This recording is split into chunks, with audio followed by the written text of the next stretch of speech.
Good morning, Boker Tov. It should be a good morning, Boker Tov. We should have Besoros Tovos for Am Yisrael, Klal Yisrael, and Eretz Yisrael, and around the world. May the hostages be home. May the soldiers return to their families. May we have a sweeping victory. Okay, there's our last Emunah shir till after Pesach, because next week it will be Chol HaMoed, and then we'll resume, I guess, the morning after Pesach. Pesach is over Tuesday night. Anyone coming Wednesday morning? Okay, if you'll come Wednesday morning, I'll be here. So we will resume the morning after. Welcome to our youngest member, Leora Mazel Tov, on your beautiful Bas Mitzvah. So amazing. On your time off, you're at the Emunah Shir. Incredible. The Emunah series is generally sponsored by Doctors Avi and Bella Morgan, in memory of Rabbi Dr. Brian Galbert, and in memory of Bella's mother, Dr. Ellen Shanzer. We are very grateful to the Morgans for their continued generosity. This morning's shir is also sponsored anonymously as a thank you to BRS for helping people. May Hashem bless all of us with the ability to tap into the inherent incredible power of Emunah for the small things as well as the big. I will use this as an opportunity. We are today and tomorrow our annual pre-Pesach, pre-Rosh Hashanah market where we make fruits and vegetables and eggs and 1,000 pounds of hand shmur matzah available to all those who need. We need volunteers to help stock the shelves and make it available, but we also are short tens of thousands of dollars right now to pay for this market. If you would like every single penny, zero overhead, nothing goes to pay for anything other than every penny going to put food in the mouths of people who need it and who can use it. We could use your help. You can speak to me right after shir. You could do it online. You can give. You could pledge 4 to 10 p.m. today, and tomorrow we will be having it. Okay, we're going to get back into our learning, but first 2 Emunah stories, and then we'll get into our learning together. A couple weeks ago on Sunday morning, I was doing was one of the crazy rabbi Sundays. I have a friend and mentor in New York, Rabbi Alan Schwartz, the rabbi of OZ, and he has a rabbinic saying. He sees rabbis and he says, "What's the score today?" What's the score today means how many happy things versus how many sad things. Particularly the rabbis. Rabbis have Sundays. How many simchas, how many funerals, how many unveilings.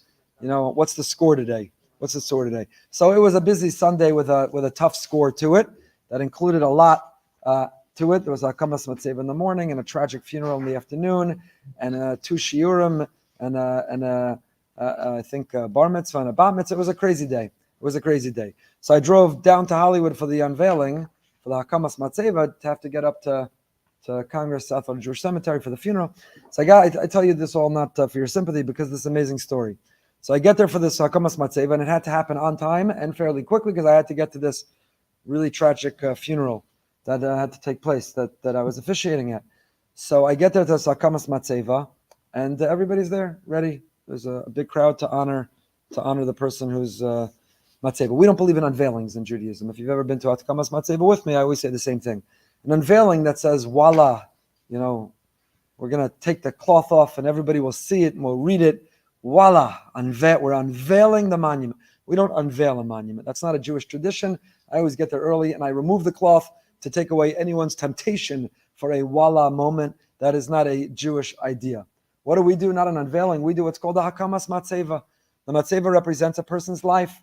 The Matzeva captures their years and the dash, if you know the poem, the dash between their years, which represents their life, and how the family chose to memorialize them with their name, their proper Jewish name, and with whatever adjectives and whatever descriptions describe their life. The Matzeva is their life. The monument is their life. And what's our minhag at Hakamas Matzeva? What do? We take a stone and we put it on top of the monument. Why? The word stone in Hebrew is Evan. Evan is a contraction or an acronym for Aleph, Beis, Nun, Av, Ben, Neched. Parent, child, grandchild. Intergenerational. We take the continuity and we put it on top of the Matzeva and we say, we're going to continue to build what you started. If this monument represents your life, we stand on your shoulders. We're going to build upon it. And that's why we have the custom, the minhag, to place a rock, a stone, an Evan, Av Ben or Av Ben Neched. We put it on top of the monument. We're building up. We're doing more. So it's not an unveiling. It's a Hakamas Matzeva. We are lifting, launching, erecting the monument. That's what the Jewish people do. We don't do an unveiling. Voila, look what it says. Oh, isn't it amazing? No, this monument is the person's life, and we're building upon it. So I got to the cemetery for the Hakamas Matzeva of our beloved Arnold Hordish, and I saw there the Novin family. And they came to me and they said, Rabbi, the cemetery apologized. They double booked. They never do this, 2 unveilings at the same time. But the truth is, we don't have a minyan. They were doing 3 unveilings for Howard, Joan, and Michelle and Mickey. the parents and a daughter who all passed away recently, a terrible string, and they were having 3 unveilings, but they didn't have a minyan. I said, Hashem, you're amazing. They didn't double book by accident. Hashem double booked the Hakamas Matzeva, so that I said it, we did one. I said, Chevra, as soon as we're finished, everybody, some of which had walkers and all kinds of other devices, we're going to scoot our way down, same row, and we're going to do 3 more unveilings, Hakamos Matzeva. And we did. And it was such a beautiful kavod, such a beautiful tribute, all in the BRS section. And the Novins were a part of our family, certainly before they moved. And it was all part of Hashem's plan. There are no accidents. There's no such thing as a double booking. People are where they're meant to be. And that's where we were meant to be, so that we could have and pay that tribute. That is Emunah story, Hashkacha story number 1. Number 2, and then we'll get back into our text together. Writes the author, hello, Rabbi Goldberg. Skip. Blah, blah, blah. Fast forward a few years. I've been enjoying the weekly Emunah stories and notice how a fair amount of them are linked to travel. Today, my Emunah story happened. Let me back it up to the beginning of the week when a new work venture I began was hitting a rough patch, and it was incredibly frustrating and disappointing. On Tuesday night, I was actually pretty sad about it. I shed some tears of disappointment and headed to sleep hoping for a better day tomorrow. On Wednesday morning, I awoke still feeling down and decided it had been a couple of weeks since I had listened to the shir, now that I can't attend in person. And I decided to tune in as I readied for work. As you well know, there are no coincidences. And there you were talking about atzvos, sadness. Not only about how we are forbidden to be sad, how even Hashem distances himself from sad people, but about how we are obligated to put ourselves into simcha mind frame so we can function holy, because the sadness doesn't repair anything, and nobody wants to be part of the pity party. And then he spoke of the Rav in Muncie, who just lost his teenage daughter, and I sobered up real fast. How on earth did I think I have permission to sulk over this? I was reminded this is all part of whatever larger plan Hashem has in mind for me. I brushed away the sadness, determined to make it a better week, regardless of how this venture continued, and lo and behold, I had the best day in over a week. I'll just interrupt the email to tell you, I had a similar feeling yesterday. I was talking to my sister, and my nephew, who's been fighting in Gaza, hasn't had a break. He's part of the Nachal brigade that remains there, battling and fighting, in some ways more fiercely than they have until now. And he just found out he won't be getting out for Pesach, which he's very disappointed by, which is an amazing thing. I left my sister a voice note, and I guess now I'm leaving it for the world. But I said it's an amazing thing, these soldiers, our soldiers. My young nephew, a kid, who's now more of a man than I'll ever be, but they're tough soldiers, hard on the outside, fierce, ferocious, fighting to defend our people. And inside is still that little boy who's sad he's not going to be with his family for Pesach. And it's amazing, because you'd think that war would harden. Who cares Pesach? Who cares family? I'm fighting, I'm battling, I have nothing left, no feeling. But the Jewish people are amazing. Jewish people are amazing. On the outside is this ferocious, fierce soldier, and inside is still this boy who just wants to be with his family.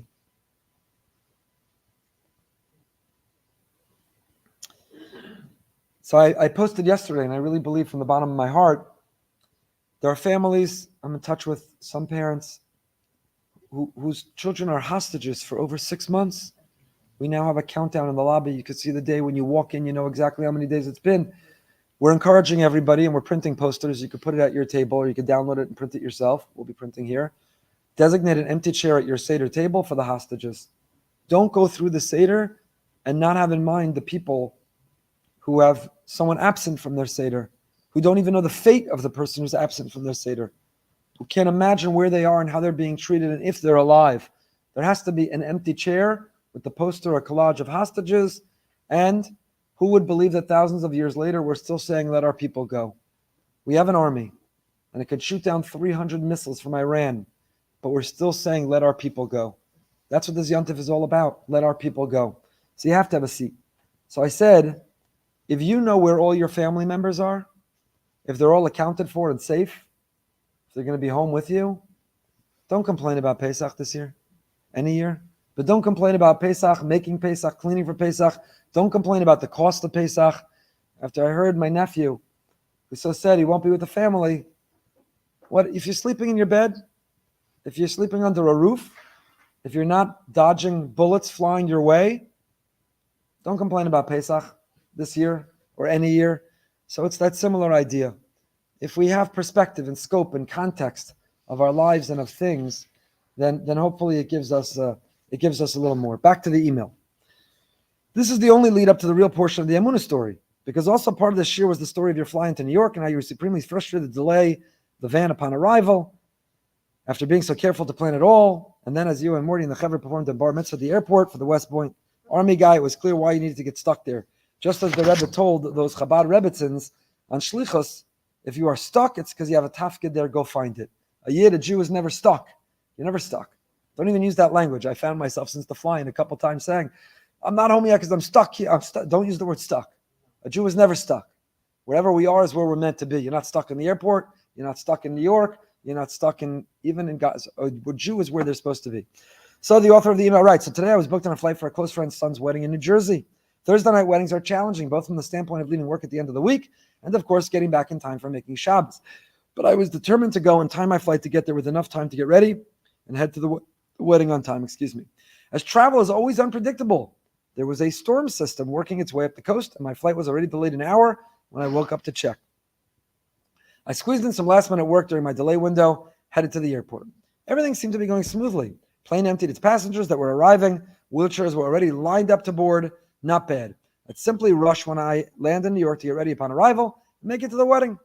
Then the crackle over the PA system letting us know there was a technical issue being worked over on the plane. Another half hour. They let us know they wouldn't have TVs for the flight. I snickered with glee this was the technical issue and was just happy they were getting ready to board us again.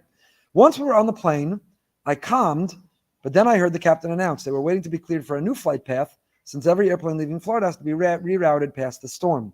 I started to realize I was no longer making it for the beginning of the wedding, but said to myself, at least I'm getting to be there, and my flight wasn't canceled altogether. By the time I landed in Westchester Airport, it was crawling with people, but my contingency plan was right on schedule.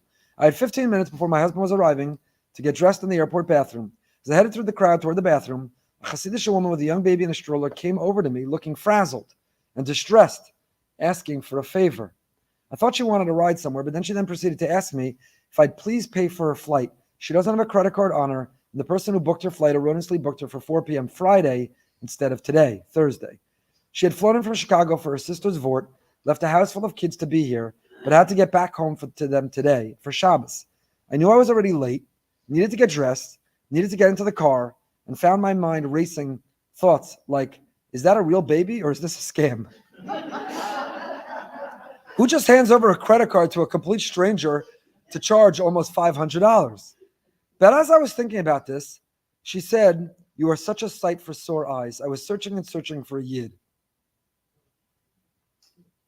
In that moment, I knew this was the why of my delay. Hashem had orchestrated every delay to the minute, including broken TV screens, so we would meet exactly at that spot at that time.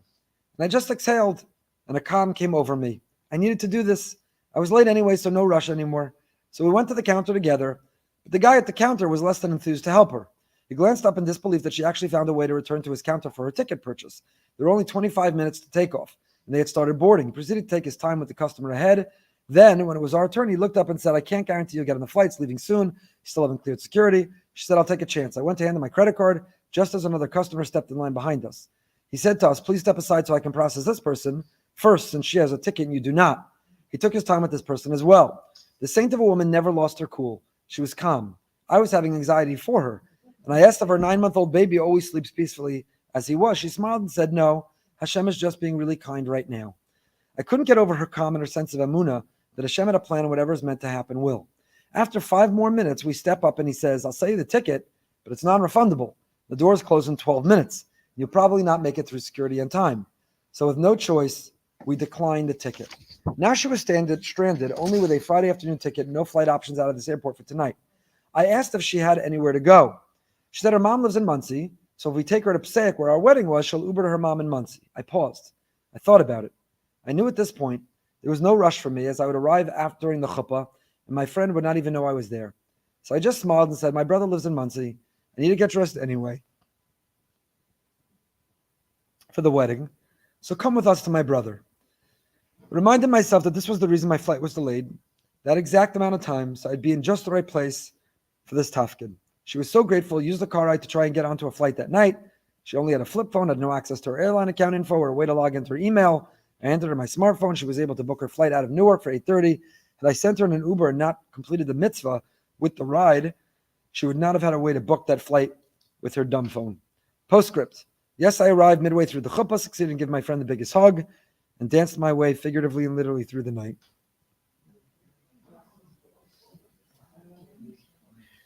Thank you. Realizing Emunah means you're exactly where you're meant to be at any given moment in life. Warmest regards. Have a good Shabbos. This was before Shabbos. Anyway, great emails, great stories, great perspective. So, as I try to tell you every single week, let me rephrase that. As I try to tell myself every single week, the stories don't, right? It wasn't, no, we got on the flight and we got off in time and we got there and she was able to book the flight. The story was filled with disappointments and things that didn't work out. But you're along for the ride. So it's not going to help. Getting bent out of shape, anxious, angry, resentful, panicking. It doesn't help. It doesn't make lines go faster. It doesn't make flights go easier. Just live life and say, I am where I'm meant to be. That's where I'm meant to be at any given moment. That's where I am. That's where I am. Okay, back to we're learning. We are learning a piece from the Pnei Menachem, the Heilige Ger Rebbe. Pnei Menachem, who during the Persian Gulf War said the Sikha, he was the Ger Rosh Hashiva at the time. And he spoke about, we asked a series of questions, but they ended with, why would Hashem say, I'm Ish Milchama? And we are on page Kuf Ayin Gimel, page 173, in the Ota Drashas and Ma'amarim of the Pnei Menachem. V'nei be'emes ha'matara shel Milchamas hagoyim im Yisrael. Here's the punchline. This is what we've been building up to for the last couple of weeks. What is the matara? What's a matara? A goal. What is the goal? What is the purpose of non-Jewish nations battling and fighting with the Jewish people? Because when the Jewish people are in a crisis, we wake up.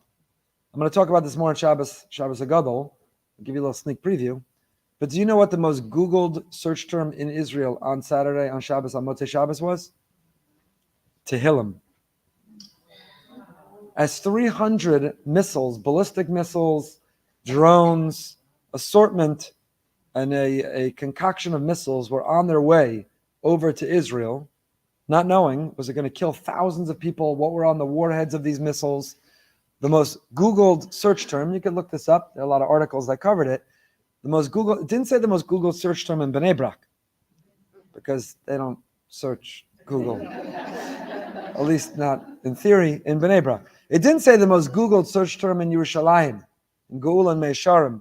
It didn't say the most Googled search term in the Datit Zioni communities of Alon Shvut and Efrat, Modi and Beit Shemesh. The most Googled search term in Israel, religious and so-called non-religious, among all. Why? Because Kedei la'oram la'aviyam shabashamayim. There's nothing to wake you up and to feel and lean on Hashem like 300 ballistic missiles flying your way. Nothing will wake you up. But are the Jewish people not amazing? I was talking to Rabbi Leo D on Sunday, and he said, if not for October 7th, Motzei Shabbos would have been the most traumatic thing in the history of Israel. The entire country facing over 300 missiles coming your way from your enemy who said they want to wipe you off the face of the earth and who are building a nuclear program. And what happened in Israel? I saw a great meme. At night, we shoot down missiles. The next morning, we have coffee. Sunday morning, I texted on my family WhatsApp group, my siblings in Israel, how are you? And my sister says, I'm getting a manicure for a wedding tonight. Aroma's packed with people. The kids are all playing. The Israeli people are unbelievable. At night, we shoot down missiles, and in the morning, we have coffee. If not for the context of every day being something insanely crazy, millions of people in bomb shelters, not knowing what's coming their way, Kedei la'ora, and what was the biggest Google term, search term, in those bomb shelters? What were all the Jews, all the Israelis? I shouldn't just say Jews, after we had Yosef Haddad speak here the other night. An Arab Christian who served in the IDF and whose foot was blown off, and who was an advocate, staunch advocate for Israel, not just Jews, Israelis. What was the most Google search term for these Israelis in bomb shelters? Psalms, Tehillim, looking up Tehillim. Kedei la'oram la'aviyam shabashamayim. So we're going to read on the seventh day Az Yashir, the Jewish people crossed, they came out, and they describe Hashem Ish Melchama. And that's what Hashem answers the Persians and the Romans, and he says, don't tell me you started these wars for the Jews. Me, I'm the one who controls the wars. I'm the Ish Melchama. And what does the Mechilta, the Medrash, say on this pasuk? Magid shenigla aleim HaKadosh Baruch Hu b'chol kli zayin. Hashem reveals himself in every missile, in every drone, in every bomb, in every threat, in every danger. Does God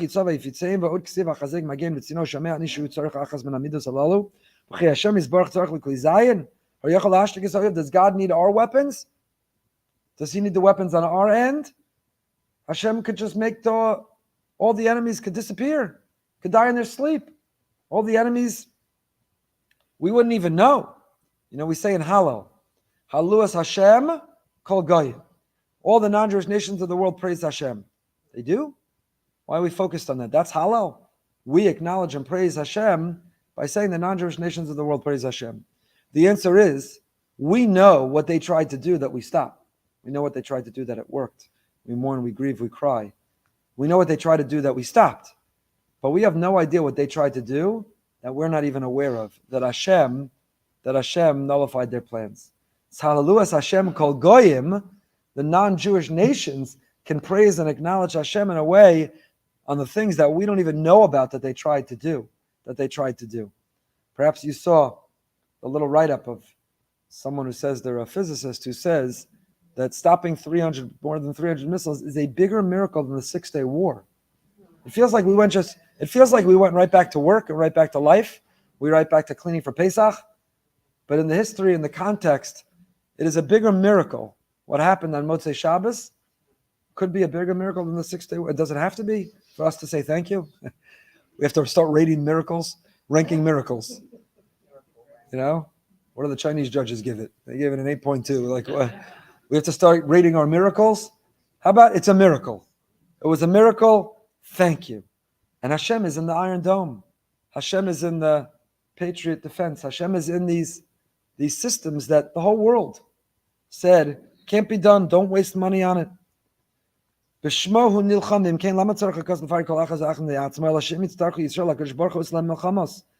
we fall asleep, when we're fighting with each other, when we're on the brink of a civil war, because we think judicial reform is the most important thing, it's important. There's different perspectives on it. When we can't get along, when we're fighting, when we're breaking away, when we're divided, when we're criticizing, when we're condemning, Hashem says, ooh, I really don't want to do this. I hate to do this. This is the only thing that will wake them up and bring them together. This is the only thing that makes them see each other, see what they have in common, not their differences, feel connected to one another, and collectively makes them Google Tehillim. You don't Google Tehillim when everything's hunky-dory and well. You don't Google Tehillim when everything's smooth sailing. You don't Google Tehillim, sadly, just because you have the most exits or the most representation on the NASDAQ or Intel invested billions more. Israel was not Googling Tehillim. You know when they Google Tehillim? When they face the Tilim. When they face the rockets is when you Google Tehillim. Kadosh Baruch Hu says, I don't want to do this. When we fall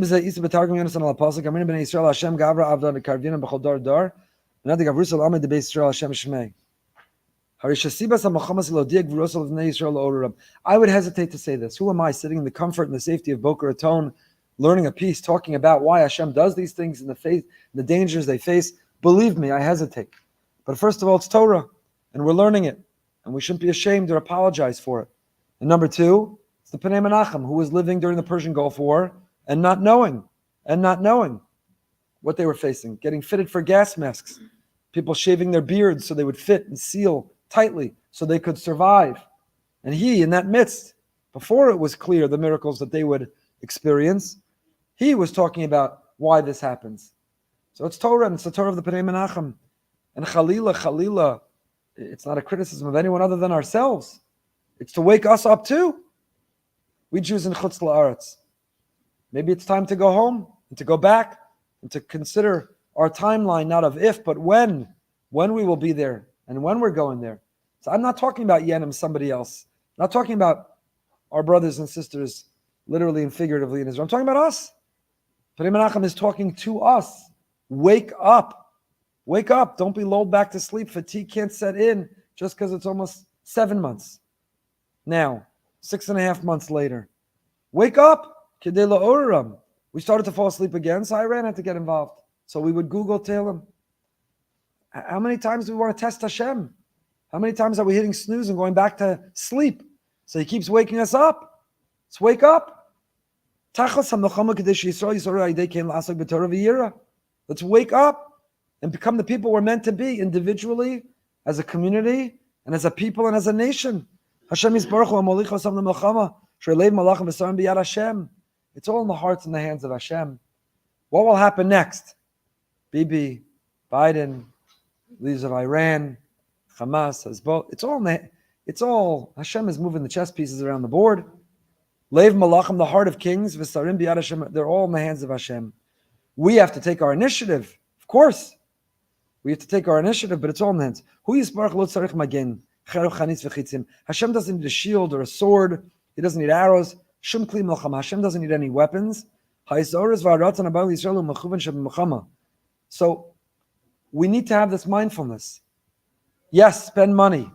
Let's eliminate the squad. Let's make sure John Fetterman is a permanent fixture in the Senate. Can't believe I'm saying those words. Let's make sure he can wear whatever he wants. He can appear however he wants. The guy is unbelievable. Let's make sure he doesn't go anywhere. Let's eliminate. I mean, you talk about a reckoning. After what happened on Motzei Shabbos, I ran 300 missiles. Do you know the people who didn't vote? The people who voted down Iron Dome funding? Now you'll say, and I don't mean to get political here, but you'll say, well, why should we pay for it, America? The answer is, picture what would have happened Motzei Shabbos if 300 missiles hit Israel and there was no Iron Dome. And Israel had no choice but to hit back and hit back hard. And then Iran hit American bases. And then America was pulled into a war. So for whom is Iron Dome? Iron Dome was protecting the Iranian people. Iron Dome was protecting American interests. It's no favor or chesed, it's tzedakah that America supports Iron Dome. It's American interest, and Israel takes the brunt by facing the threat and by being the target, by being the target. So yes, we take our initiative. We have to do our shtadlus. Yes, take your money, help support our market, and with whatever you have left, fund the candidates who are going up against the people who voted down America's funding of the Iron Dome and of the missile defense, including AOC, if you remember, shed a tear on the floor of Congress when it passed, cried about it. Yeah, okay, well, no, we don't, we stop short of saying that. Hopefully the mic didn't pick that up. But the point is, Leiv Malachim v'saram biyad Hashem. We take our initiative, we do our part. We get involved in political giving, and we advocate, and we write letters, and we do our part. But in the end of the day, it's all in the hands of Hashem. So to live these 6.5 months, living through this extraordinary time, and not be feeling closer, more connected, more aware of Hashem, which is the essence, the goal, the purpose, a big part of this whole thing, is to miss out on what it's all about. We're living this on two planes. There's down here, which are the headlines. What happened today? Where do we go in? Where do we pull out? Who's threatening what? What's the next move? What's the next timeline? Who's being called up? That's the down here. But we're also supposed to be living it up here. Hashem, where are you? What's this all about? What do you want from me? How can I see you and feel you and your presence? And we have the responsibility to live it in both places simultaneously. The Gemara Megillah Yudal tells us that when Achashverosh took off his ring and empowered Haman to exterminate the people, it did more to wake up the Jewish people than 48 prophets prophesizing. More than every rabbi in Israel. The most famous, the most popular, the biggest influencer rabbis in Israel, and Rebbitzins, Yemima Mizrahi and others, add up all of their shiurim, watch time, listens, friends, followers, posts, millions, billions of hours. Motzei Shabbos, 300 missiles, did more to Google Tehillim than all the rabbis, all the prophets in the world. Kedola Hasaras Tabas, the removal of the ring from Achashverosh, the pressing of launch from Iran, did more than 48 prophets, did more than thousands hundreds of thousands of teachers and rabbis and rebbitzins. Because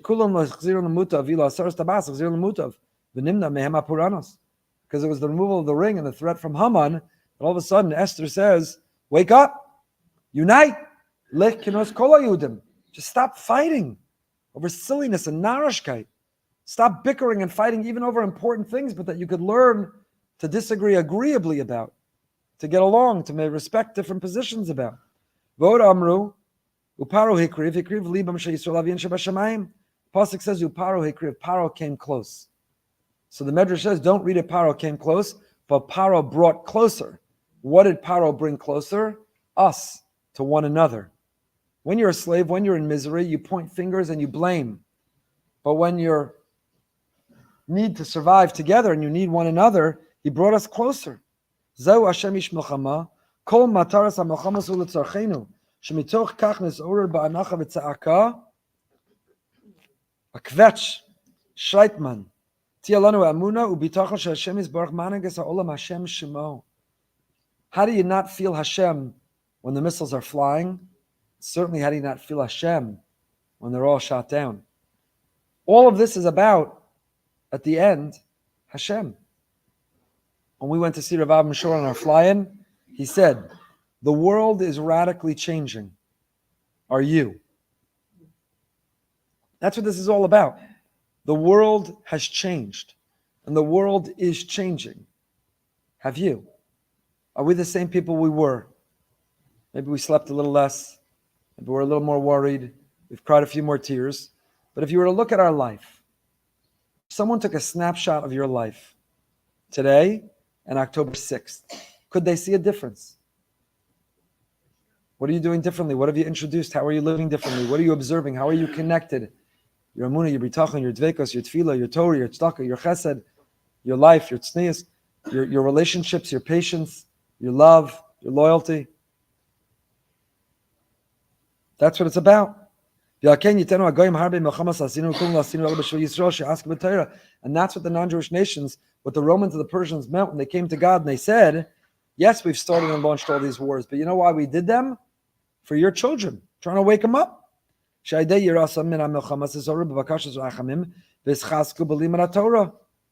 wake up and he said, we give us a reward. Hamas, Hezbollah, Iran are saying to God, look, we got them to Google Tehillim. So give us a reward. Right? The crazies in Iran are saying, no, give us a reward because we got them to Google Tehillim. Hashem says, Muhammad ani asisi. You think you did that? That's me, not you. You don't have that power. That power is all mine. That power is all mine.